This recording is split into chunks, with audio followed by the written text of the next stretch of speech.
Vamos então retomar a ideia de superfície orientada. Vamos utilizar, apenas por questões de simplicidade, coordenadas cartesianas. Uma superfície S que está orientada pela regra de Fleming, a regra da mão direita. Então dizemos que esta parte externa há um vetor no centro dessa superfície que aponta para fora, que é normal à superfície, que é perpendicular à superfície e proporcional em módulo à sua área. Nesta situação, nós podemos dizer que nesta superfície orientada, o que vale é que este versor, N, chapéu, funciona com a regra da mão direita, ou seja, faz com que as bordas, ou o limite da superfície, ou, com mais rigor, a fronteira da superfície, seja direcionada. Se nós colocarmos esta superfície sobre um campo vetorial, um campo de forças,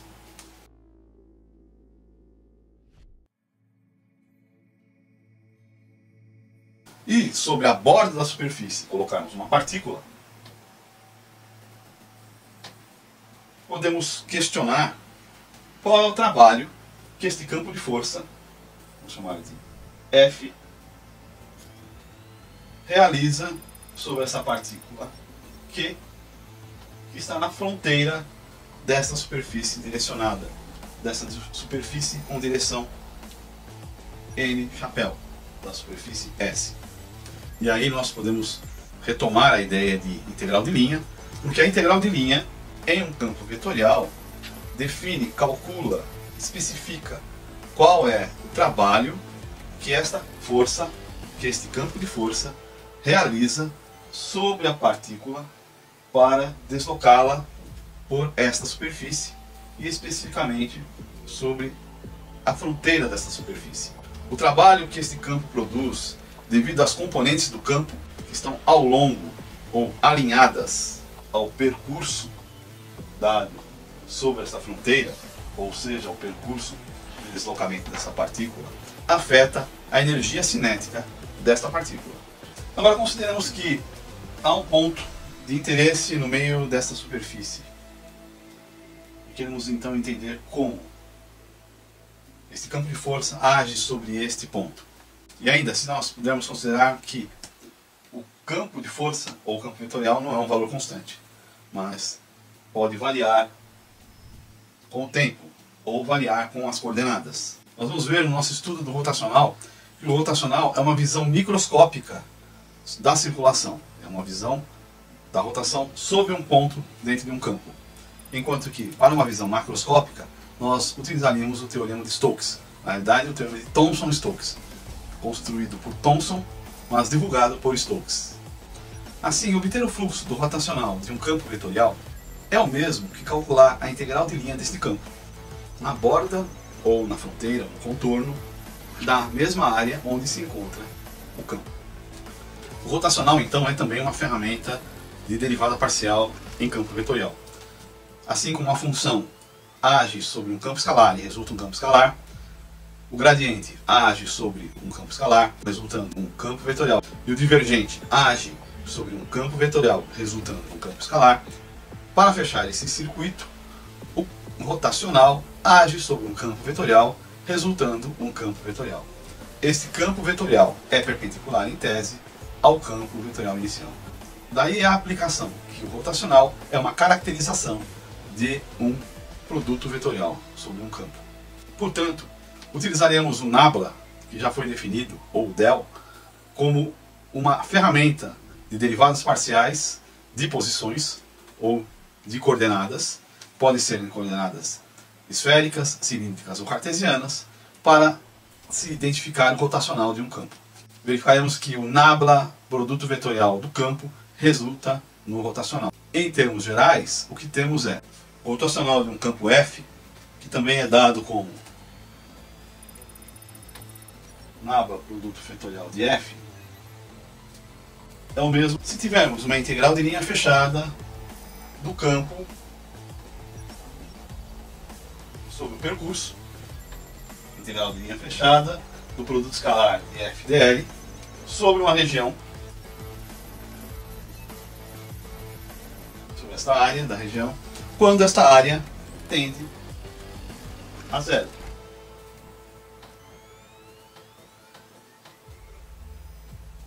Na direção e esta área sendo orientada tem valor máximo. Então temos que o rotacional de f é igual nábula produto vetorial de f, que é igual ao limite de ΔS tendendo a zero da integral de linha de f produto escalar dl sobre ds na direção do versor AN, sendo esse versor apontando para a direção máxima. Mas o que quer dizer isso na prática? Vamos elucidar a ferramenta do rotacional para 2 dimensões. E depois, por indução, partiremos para 3 dimensões. Vamos fazê-lo em coordenadas cartesianas, apenas por simplicidade. Apenas por ser mais simples a sua elucidação. Então tomemos aqui uma base x saindo para fora do quadro, y, z. Visualmente temos versor i, versor j e versor k. E vamos colocar sobre esta uma área com direção conhecida.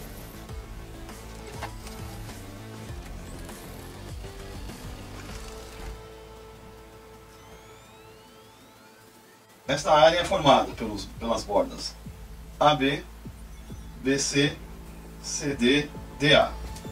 De maneira que a direção desta área vai ser de A para B, de B para C, de C para D e retorna de D para A. Há nesta área um ponto P. Percebemos então que esta área segue a regra da mão direita, a regra de Fleming. Então, se nós seguirmos o percurso, esse percurso A, B, C, D, A, seria o nosso percurso L. Seguindo o percurso L, vemos que aponta o seu vetor para fora do quadro. Vamos dizer que aqui nós temos o ponto P. P é dado pelas coordenadas x0, y0, z0. Na base do quadro temos a coordenada de origem, x, y, z. O deslocamento AB ou CD é dado pelo dy. O deslocamento DA ou BC é dado por dz. Então temos aqui um infinitésimo dy e um infinitésimo dz que nos dá a área.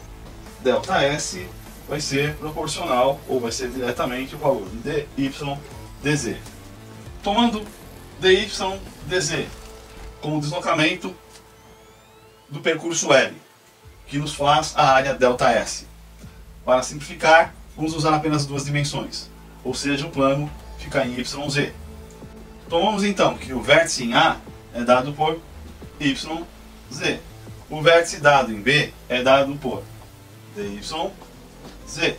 O vértice em C, DYDZ. E o vértice em D,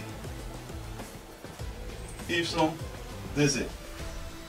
Ainda por convenção, estando P no centro da área em x0, y0, z0, ou apenas em y0, z0, podemos definir que quando nos referenciamos P para a linha dy, nós estamos subtraindo o valor em P.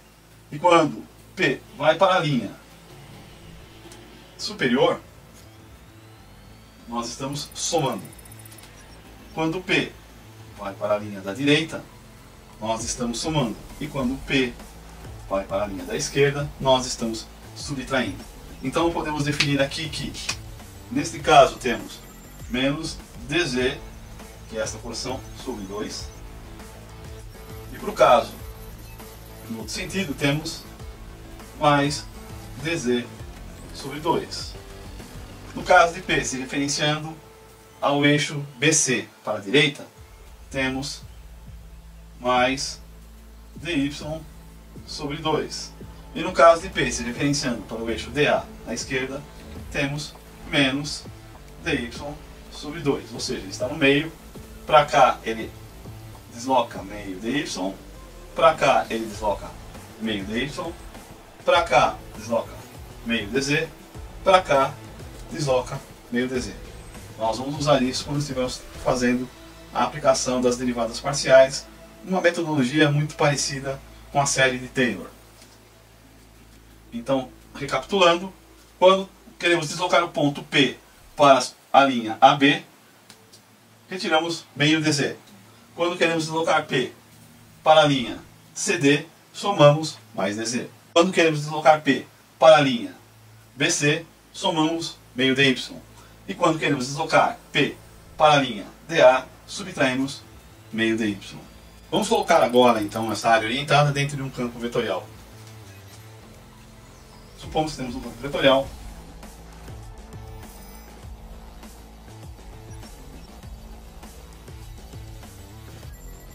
Campo vetorial A.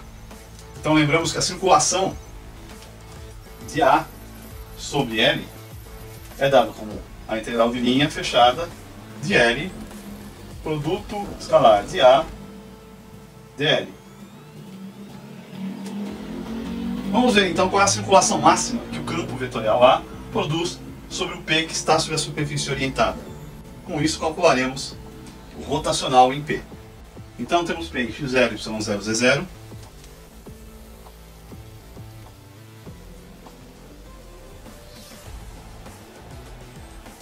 A superfície com uma direção definida pelo percurso L e a integral de linha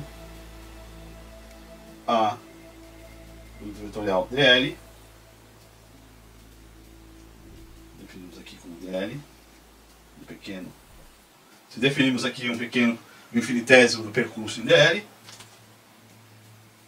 a integral de linha fechada de ADL, porque é um campo A que atravessa esta área direcionada. A integral de linha pode ser decomposta em integrais sobre o percurso.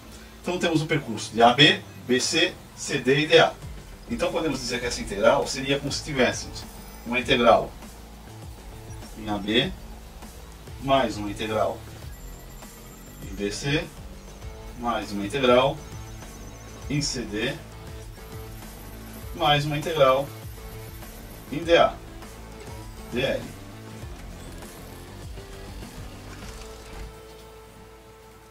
Produto escalar de A.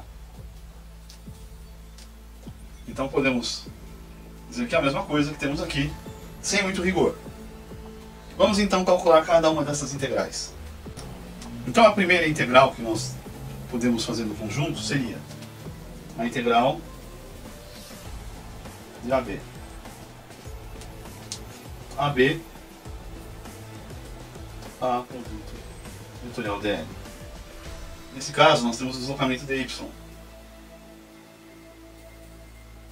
Então temos que o dl para nós fica dl vai ser, no caso, mais dy, porque está indo no sentido do percurso, em AY. Podemos então substituir dl por esse número. E aí, para o efeito sobre o ponto P, usamos o teorema de Taylor. E com isso, o que nós temos é esse deslocamento dado pela derivada parcial de P em relação ao conjunto. Então o que nos dá seria menos dz sobre 2, variação do AY sobre z. Ou seja, menos dz sobre 2 vezes del AY del z. Então esta integral fica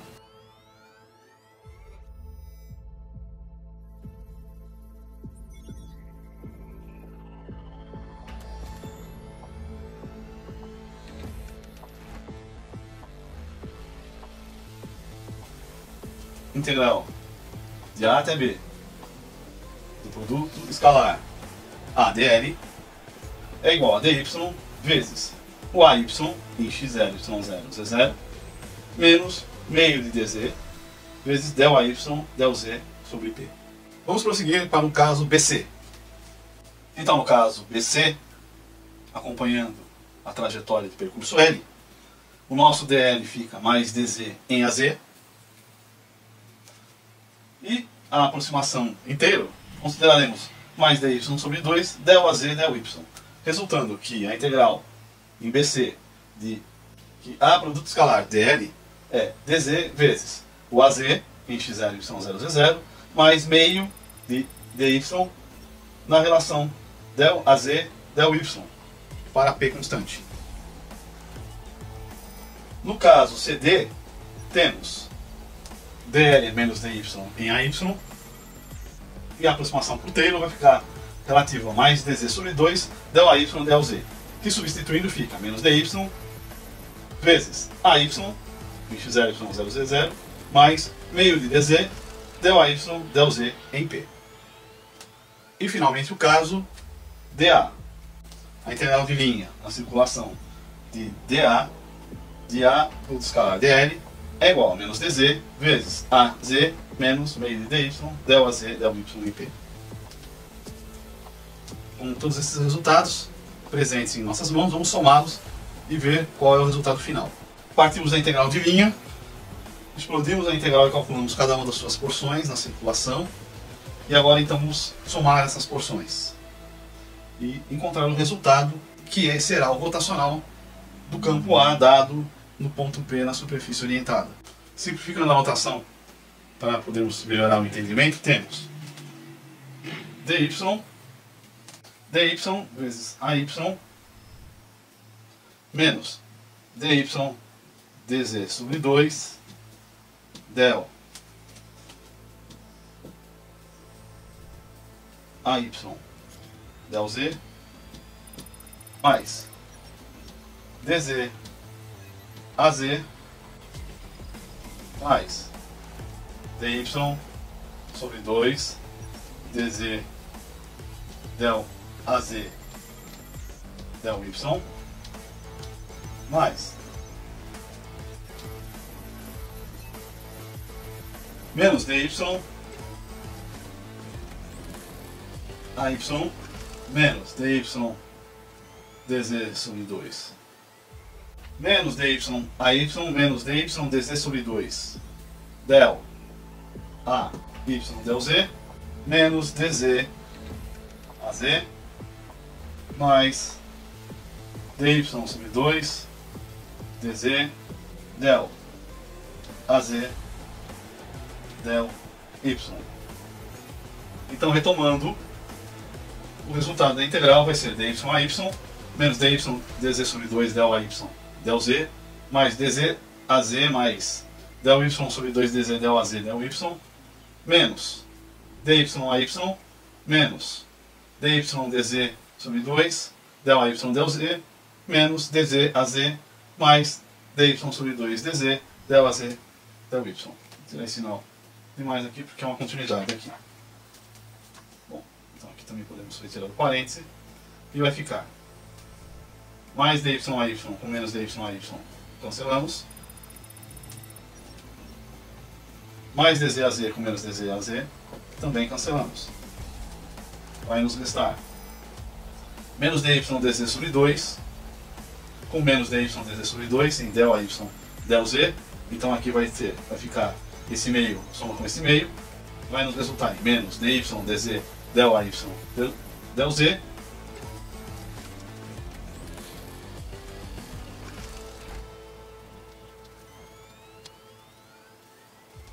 e mais dy sobre 2 dz del AZ del Y mais dy sobre 2 dz del AZ del Y também vai dar mais del Y dz del AZ del Y. Vamos rearranjar os termos e vamos ficar com dy dz del AZ del Y menos dy dz del AY del Z. Mas lembremos que delta S é igual a dy dz. Então podemos substituir dz por ΔS. Podemos ainda colocar em evidência ΔS. O que resulta aqui para nós é uma diferença entre as derivadas parciais, cruzadas entre os eixos.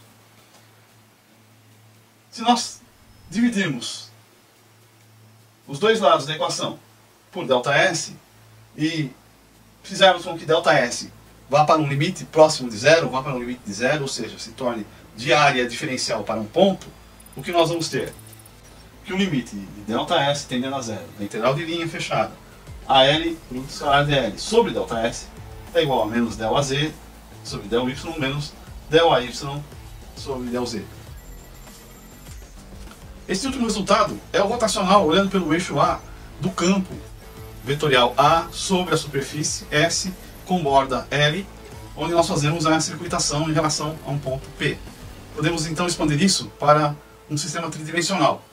Temos então já uma das coordenadas, que seria o rotacional de A em x. Vamos então expandir da mesma forma e ver o resultado em coordenadas cartesianas, como seria o rotacional nas três coordenadas. Então temos em coordenadas cartesianas caracterizado o rotacional do campo A sobre aquela superfície. Do campo A sobre uma superfície dada por um percurso L, as componentes rotacional de A em x e Y em z é dada pelas diferenças dessas derivadas parciais. Então o rotacional de A em x é igual a ΔAz, ΔY menos ΔY, ΔZ. O rotacional de A em y é igual a ΔAx, ΔZ menos ΔAz, ΔX. E o rotacional de A em z é igual a ΔY, ΔX menos ΔX, ΔY. Não precisamos decorar estas equações porque elas são achadas em muitos lugares.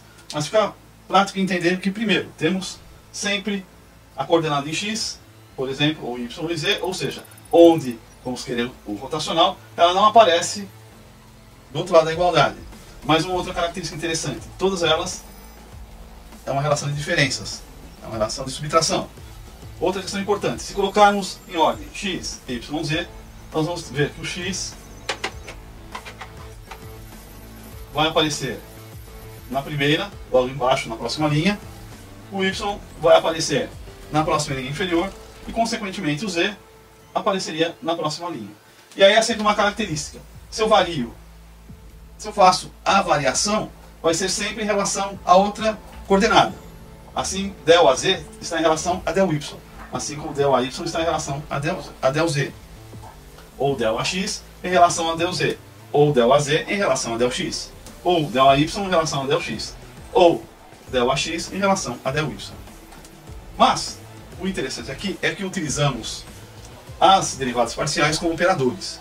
E isso nos traz uma outra forma de podermos calcular o rotacional, que é utilizando uma forma matricial.